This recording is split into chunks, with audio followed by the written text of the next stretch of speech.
نستعد لحديث مهم قوي عن بنى الأهرام، وتحديدا الهرم الأكبر، وإزاي لحد النهاردة معجزة ما تفسرتش. اسمع معايا كلام دكتور جراهام هانكوك، أستاذ علم الحضارة التاريخية، واتفرج معايا إزاي لحد النهاردة بيحسم الأمر ويقول لك لو حد قال لك إزاي اتبنى الهرم الأكبر ما تصدقهوش، إحنا مش عارفين. How do I think the pyramids were built? To be honest, I have no answer to that question. And anybody who tells you that he or she knows how the pyramids were built are not telling the truth, because we don't know. We don't know. The Great Pyramid contains a number of mysteries. The Great Pyramid, first of all, is very big. The Great Pyramid weighs 6 million tons. We can calculate that from its mass. It weighs 6 million tons. Its footprint is 13 acres. It's more than 750 feet along each side. It's 481 feet tall. More than 2.5 million individual blocks of stone were used in its construction. But it's not just big. It's really, really precise.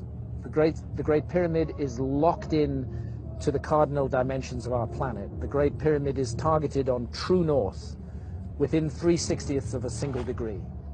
Now, no modern builder would create a large building and add onto his or her shoulders the additional burden of aligning it to true north within a fraction of a single degree. They just wouldn't get it. They wouldn't understand why it was important to do that. But something drove the builders of the Great Pyramid to go to a very great additional trouble, not only to create this massive, imposing monument, but also to lock it on to true north. And then other things, to incorporate into its dimensions the dimensions of our planet.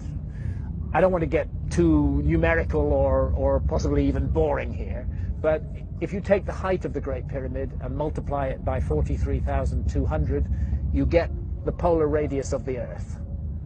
And if you measure the base perimeter of the Great Pyramid accurately and multiply that measurement by 43,200, you get the equatorial circumference of the Earth.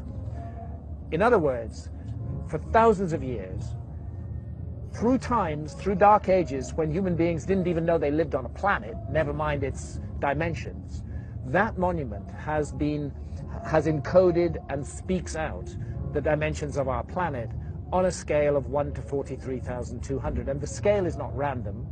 The number 43,200 is derived from a key motion of the Earth, which is called the precession of the Earth's axis. The Earth wobbles on its axis very slowly at the rate of 1 degree every 72 years.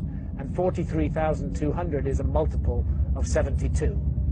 In fact, I think it's 600 times 72, but I need to double check that. But it's a multiple of 72. Check it out. So they've given us the dimensions of our planet on a scale defined by the planet itself.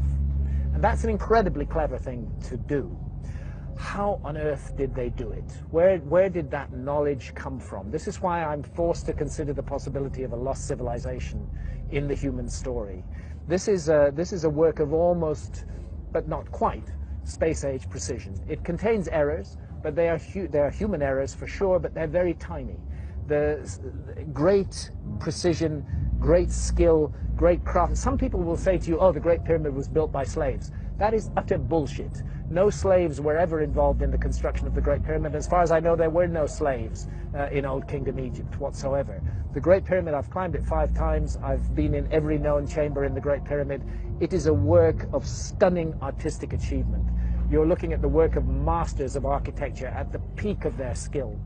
Not an unwilling labor force, but people who gave their labor to that work with love and with care and with attention.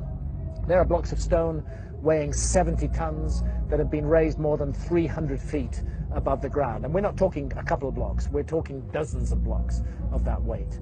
The average block weighs about 2.5 tons.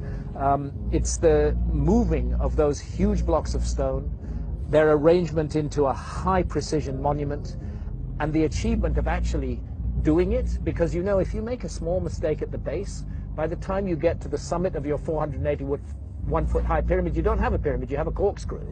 You know? ago.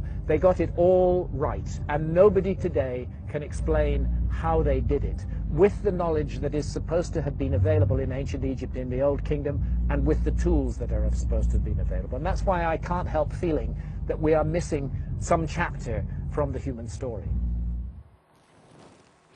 أرقام وعمليات حسابية دقيقة، مش بس في وزن أحجار الهرم أو مساحته، لكن في علاقة الحقيقة طريقة بناه بقطر الأرض بالفلك. عمليات بتقول مصر كانت فين، كانت حضارة عريقة إزاي، كانت حضارة حقيقية. لحد النهاردة بيدوروا على تفاصيل الموضوع، لحد النهاردة بيقولوا هو إيه اللي حاصل.